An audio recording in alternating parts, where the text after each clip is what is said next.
আমি আসলে একটু ভয়েই ছিলাম যে মানে হয় না যে আমি চেয়েছিলাম যে আমার আমার লাইফে যাতে এই ট্যাগটা কখনো না লাগে যে আমি শুধু রেহানা মারিয়াম নূরের মতো সিনেমাই করতে পারি।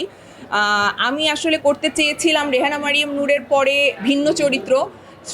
সেই সূত্র ধরে আমি করেছি রবীন্দ্রনাথ এখানে কখনো খেতে আসেনি, আমি করেছি গুটির মতো সিরিজ, আমি করেছি খুফিয়ার মতো সিনেমা, যেটা মানে বলিউডের একজন বিশাল মানে ডিরেক্টর বিশাল ভারদ্বাজের।